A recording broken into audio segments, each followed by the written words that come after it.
Hi everyone, bonjour tout le monde. Welcome to another episode of The Politician and His or Her Idol. I hope you're enjoying your Saturday so far. But before I introduce you to our guest today, I would just like to highlight the purpose of this talk show, brought to you by BoXia and BI Media. So we want to bring Canadian politicians closer to the population, closer to you specifically, allowing you to discover a hidden facet of them. So a facet that is not accessible to us on a daily basis. They're humans just like us, but they definitely have an idol or a source of inspiration that influenced who they have become today. So it can be a political figure, an activist, an artist, many other possibilities. So today we have MP Greg Fergus with us. Greg, how are you doing today? I'm doing really well, Irene. Thank you very much. How are you? I'm doing great too. Thank you. So before we start and before anything, I'll just like to say that these days you are probably the most popular man in town. The reason being that everybody wants some of your time and you're always there for people. And, you know, I've been following you lately and see that you're quite busy in meetings and you take different communities' interests at heart, whether it's Anglophones, Francophones, the Black community. So I'm just wondering how you manage it. I mean, how do you stay on top of everything? Well, thank you very much for that compliment. I think one of the reasons I'm able to stay on top of it is because I have an incredible team of people who help me out. My office team are largely people composed who've been with me since my first days as an elected politician, and they are just an incredible group of people, women and men who I could really depend on. And they're the feet underneath the duck that are paddling away and working very hard. And so I just need to be present and to show up and get, hopefully we're able to work together. Right, that's great. I mean, planning is really key in everything. Indeed. So here's the official description of who MP Greg Fergus is. Essentially, he is a Liberal member of Parliament representing the Hull-Aylmer Riding since 2015. And That's he's correct. currently the Parliamentary Secretary to the President of the Treasury Board and to the Minister of Digital Government. Is that correct, Greg, or did I miss anything? Indeed. Why have one job when you can have two? Awesome. So before we start, as you can see, I'm pretty relaxed here on my couch at home. So please feel free to make yourself comfortable as it is going to be a very relaxed conversation. Donc, vous pouvez prendre un verre d'eau, du thé, quoi que ce soit. Super, merci beaucoup. C'est très gentil, mais j'oubliais d'amener un verre d'eau avec moi. Alors, voilà, on va continuer. Parfait. Donc, avant de commencer, voulez-vous dire quelque chose à vos électeurs, vos amis, peut-être votre famille ou le public qui nous regarde ici au Canada ou à l'international? Vous savez, s'il y avait un conseil que je pouvais donner à mes électeurs ou aux Canadiens ou juste des personnes, surtout des jeunes, n'ayez pas peur. N'ayez pas peur de vous impliquer, n'ayez pas peur de prendre des risques. C'est tellement important que on tente de faire valoir nos idées et de partager ça avec les gens. Souvent, on s'empêche à faire des affaires parce qu'on croit que peut-être nos idées ne sont pas à la hauteur des autres ou ne seront pas acceptées par d'autres personnes. Et la réalité, c'est que probablement, ce que vous pensez en haut, là, c'est quelque chose qui doit être exprimé pour s'assurer qu'on va prendre des bonnes décisions, qu'on va se lancer dans une piste prometteuse. Alors, je pense que juste n'ayez pas peur. Vous avez déjà votre nom, alors on peut travailler ensemble pour peut-être atteindre le oui. C'est vrai ça. Actually, you have done a few interviews already with BI Media and you truly support this platform. So I'm just wondering, what do you think about BI Media's mission and its role in the community? Well, again, I think it plays a big role because it offers different voices. I'm 51 years old, and when I was a kid, I loved politics since I was, a young lad, and when I used to start following the stories, I had a whole bunch of newspapers that I could select from to hear different voices about what was happening on Parliament Hill. So you could hear people who were from the right or from the left. You could hear voices that expressed from different particular communities. But unfortunately, what's happened now is that newspapers aren't making as much money. Advertising is way down, and so they're shutting down. They're laying off their people, their staff, and so the voices, that wide diversity of voices which we used to have, is becoming narrower and narrower. And I think that BI Media also provides an opportunity to open that up again and to hear from different actors, different realities, which really better represents what people are thinking or want to hear in Canada. Thank you so much. Yeah, I completely agree with you. It is really important to have a diverse kind of array of views, opinions, and communities, essentially. Yeah. And to be honest, even though they had those diverse voices, a lot of them weren't coming from people who were who come from a multicultural background. It was a pretty homogenous representation. Now it's actually new media such as BIA Media allows opportunities to hear from folks from all sorts of different backgrounds, which I think brings out the wealth of the richness of the voices that we can have in Canada. All right, that's great. So let's continue support this platform, Indeed. essentially.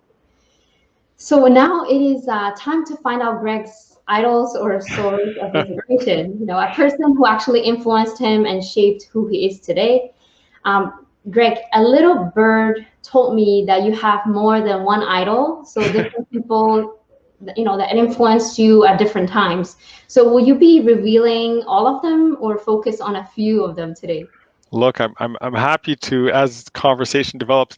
I found it really hard when the subject of the interview came up, as to focus on, well, who really guided me, and there are some very big public figures who played an influential role in some of the ideas that I've adopted. There are some people who work more. Who aren't well known, but yet had a profound effect on me, helped mentor me to become the person that I am. I mean, if we leave aside from parents or my wife and kids who influence and encourage me and mentor me every day, there are a lot of some key people, some key ideas. Martin Luther King, obviously, in his writings, influenced me from a very young age. When I went to university and I started to read more about Mahatma Gandhi, his approach and principles also moved me deeply. In Canada, we've had political leaders like Pierre Elliott Trudeau, whose ideas of what Canada is, I felt included me, and I felt very attracted to those ideas. You'll have people like Jean Chrétien, who is, a guy Very who, well-known figure here. a very well-known figure. I mean, Well, more to my generation than to yours. But he's still alive and kicking, and his ability to really boil things down to its essential nature. To me, that's a skill that I think is undervalued, and one which I would love to learn how to do. So would you say they have something in common? Yeah, I think for all of these folks, excuse me, I think their perspective is that they never gave up. They knew they saw the bigger picture. They believed in something that was bigger than them. That's the kind of thing that motivates me. I think that to really have an effect, we have to have a certain sense of humility that not everything is going to get done during our own lifetimes. We won't be done to our satisfaction. Likely won't be done to our satisfaction. But if we help move those yardsticks further and further down the field, we could leave it to another generation to really take us home and to do the things that need to be done. When I think of all the great actors in the mid 19th century, who were fighting against slavery, either in the UK in the in the first half of the 19th century, or to people like Abraham Lincoln and others around him in the second half of the 19th century. And you read their speeches, you read their essays, you realize they're saying words and expressing ideas which could be valid today. And they said that, almost 200 years ago. So to me, I figure that whatever we're doing, we're literally standing on the shoulders of the giants of the past. So I feel that as a politician, as a political actor, it's my role, it's my responsibility to help future generations to carry on the work. And that means I have to do my part now and go as far as I can now. Yeah, I feel like I agree with you. I mean, the vision that was maybe 200 years ago pretty much remains intact, right? Except that the reality perhaps these days is a little bit different, but I mean, it's carried out in a different way, but still very applicable and relevant. Yeah, very much. I mean, Irene, if we were to take a look at women's rights and take a look at the origins of the entire movement, you would see that they were present throughout the 19th century, throughout, and it only was at the turn of the 20th century that women were able to give them the vote. And frankly, I would argue that it wasn't until the late 20th century when really the notion of equality took real root. And so you're seeing changes. We're still not there yet in terms of Right. equality between men and women, but the work that was done, it would astound you, the positions that people took in previous generations. Right. So I actually noticed that some of your source of inspiration were liberals or are liberals. So does that mean that you're not inspired by political leaders from perhaps other parties? I mean, I won't really name them, but No. Look, there are lots of people from when I was a kid. I was a bit of a nerd, and I used to read parliamentary debates. I used to subscribe to them, and I'd get them mailed to me every day, not emailed, mailed. And when some of my favorite parliamentarians at the time was Joe Clark. He was, frankly, I think, the wittiest parliamentarian that existed in the early 1980s. You have people like Nelson Rees, who was a great New Democrat MP from British Columbia. Guy had a sense of wit, but also a sense of purpose that was extraordinary. And yes, there were liberals like George Baker from Newfoundland, who I thought also had an incredible ability to use wit to get the point across and to tell many truths. So, I'd like to think that my desire or my political influence comes from many sources. If they might not come from certain sources nowadays, I think that might be the fault of the polarization of politics, and seeing rather than people coming around that great Canadian consensus, you might be seeing groups trying to appeal more to the edges for the purposes of getting headlines. But frankly, I don't think it's very effective in terms of getting work done. Right.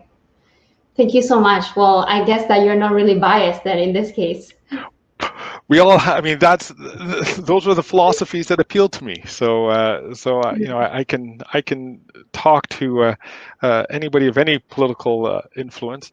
Indeed, one of my favorite podcasts right now is this American one, which is coming from folks who are traditional Republicans. They wouldn't be a fan of the current leadership, but it's really interesting to hear their perspective. It's not one that I share, but I can transact with their ideas because they're more towards the middle. Right. So you did mention, I believe, Martin Luther King Jr. at the beginning. Indeed. So for the people watching us right now, and according to you, what is the best explanation for Martin Luther King Jr.'s "I Have a Dream" speech? Well, that speech, many parts of it had been worked on over his time. People forget how young he was when he was working to bring about racial equality in the United States. Martin Luther King's vision was always a moderate one. He was seeking equality. That shouldn't be very controversial. Yet some people had a real tough time accepting that Black Americans could be equal to other Americans. He was the moderate, and I think if people had been more attuned and really thought of the whole social dynamic that could have happened over history, I think they should have been more welcoming of his message, because his was a message of moderation. Donc, pensez-vous que le rêve de Martin Luther King est déjà une réalité ou pas encore? Ça, c'est vraiment une bonne question. Dans certains aspects, je trouve que ses idées, son rêve pour l'égalité entre les Noirs et les Blancs ont été atteints. D'un autre côté, je pense qu'ils ont été achevés, je devrais dire. D'un autre côté, malheureusement, il y a une certaine tranche de la population qui n'accepte pas toujours son point de vue, sa vision d'un monde meilleur.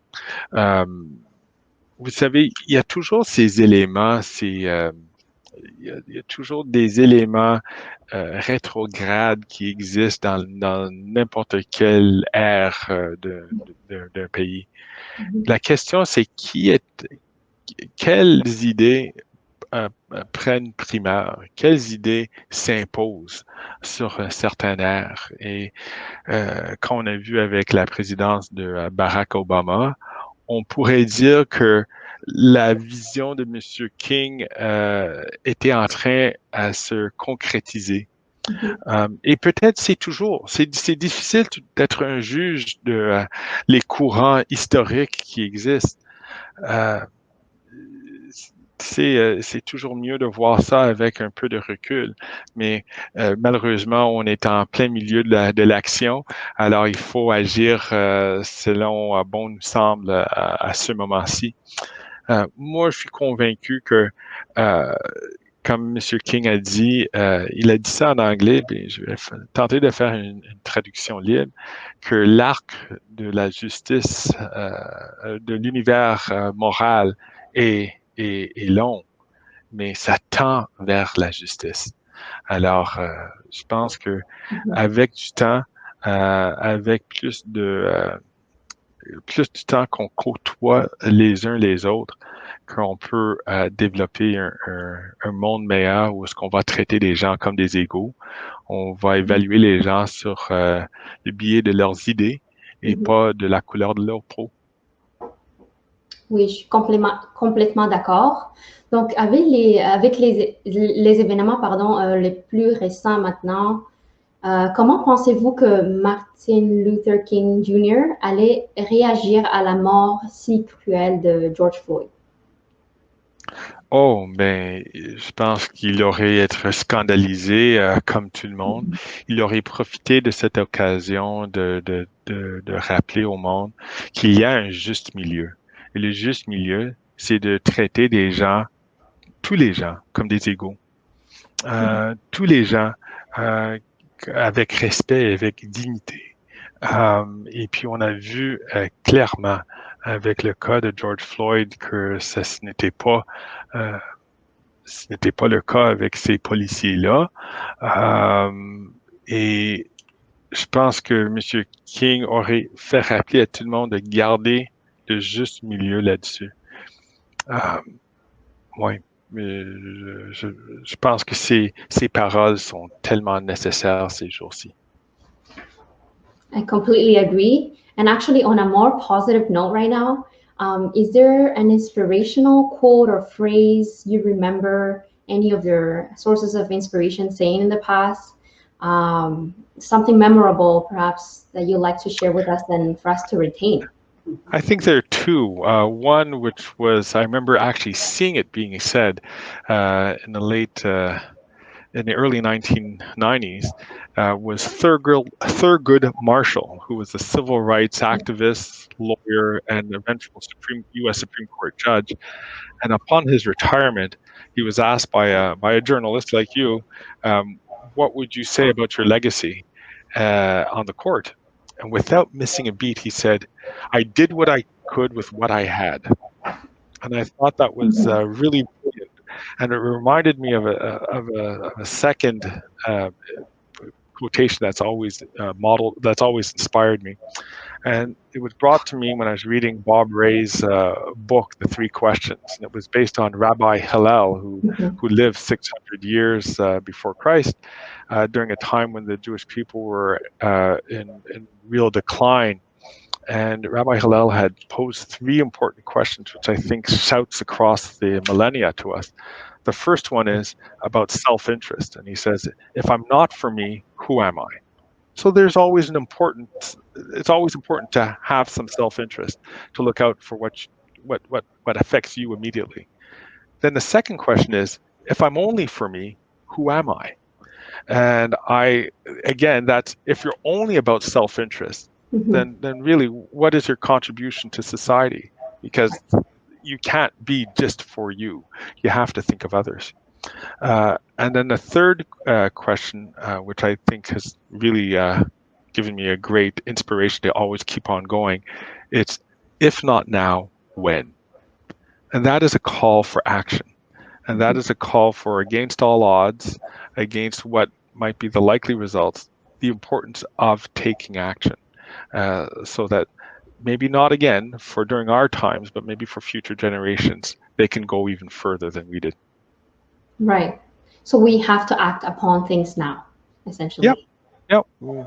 If we see it, we got to act on it. And no matter how daunting the chances of success, if we don't do it, who will? Exactly. I will actually write down this remark or a quote for myself for my own reference. I feel it. I feel that is very inspiring. Well, if something has lasted, 2,600 years, it probably has lots of elements of truth in it that would apply. Right.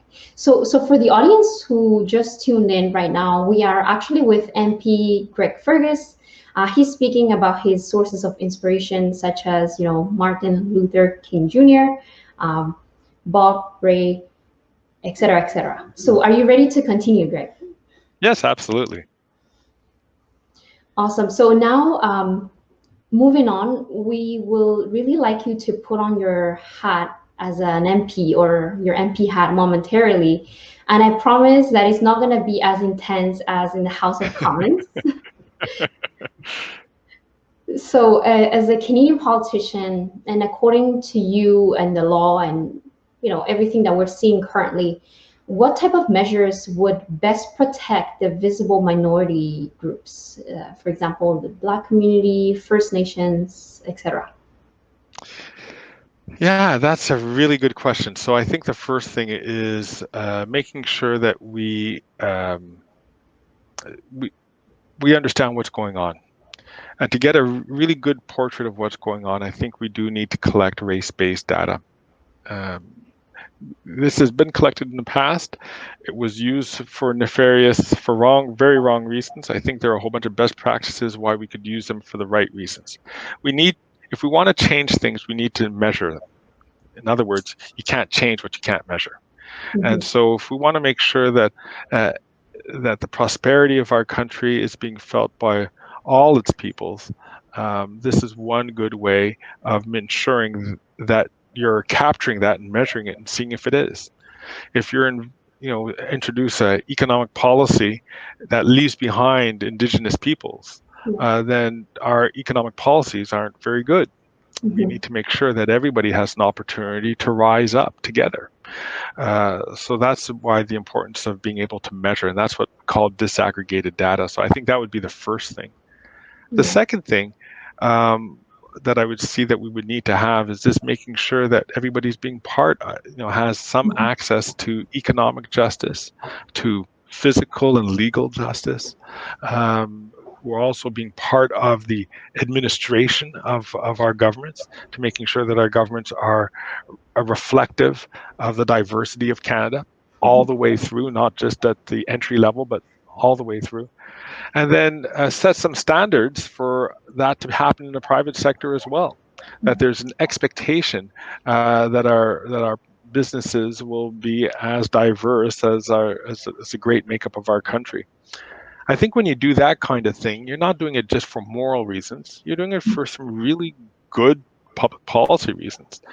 Studies have shown that diverse companies, diverse businesses, diverse public administrations are better ones. They produce better policies that stick to the ground, that have better results.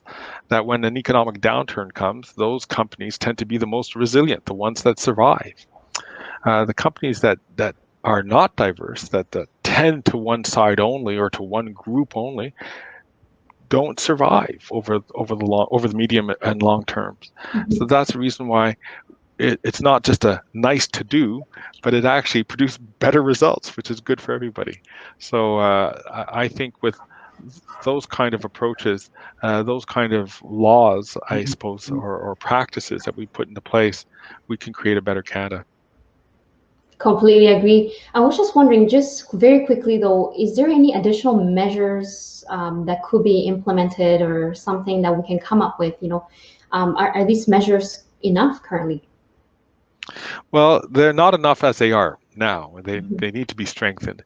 I was privileged to head a group of parliamentarians, the Parliamentary Black Caucus, and we published a couple of weeks ago a declaration where we really laid out in a sort of a roadmap of steps which we can take to strengthen our laws and practices that we have now to make a better Canada. I invite your listeners, if they have a chance, just to go to my website. They can download the document in French or in English, and please take a look at it. I'd love to hear your reactions. That's awesome. So, Greg, we don't really have much time left. I really appreciated you sharing, your idols, sources of inspiration with us. But I was just wondering, do you have any last words that you want to share with our audience? Yeah, I mean, I'd say get involved. Get involved in any way. Now, coming from a politician, sometimes that sounds like we just want to be involved politically. No, get involved. Just in whatever turns your crank. If you live in a neighborhood that doesn't have a neighborhood association, start one. Start talking about the things that you can do to improve your immediate neighborhood, your street.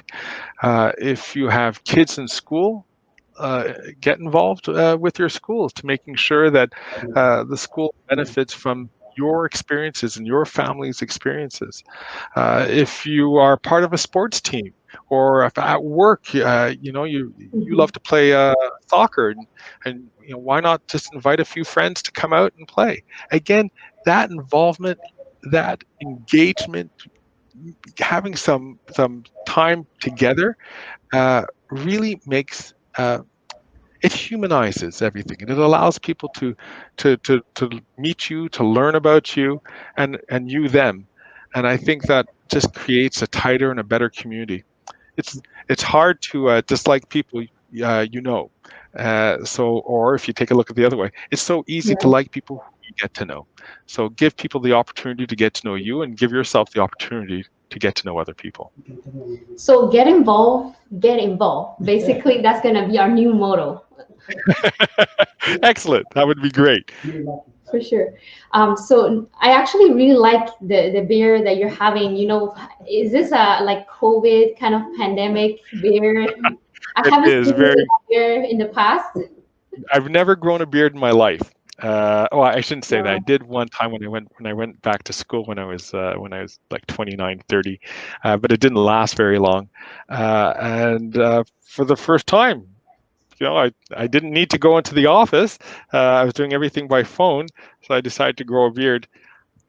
I don't think I'm going to keep it, to tell you the truth, but for the time being, it will be my summer beard until things return to normal, and then that's when it will come off. That works. So thank you so much for your time, Greg. It was Irene, really a pleasure having you here with us. Likewise, it was a pleasure for me being here, and please, if ever, I'd be happy to come back anytime. Yeah. Thank you. So for everybody watching us right now, hope to see you soon. Take care of yourselves. So don't forget to follow us on social media. The talk show broadcasts every other Saturday at 11 a.m. So same time, same channel. À bientôt. Prenez soin de vous. Hasta pronto. 再见.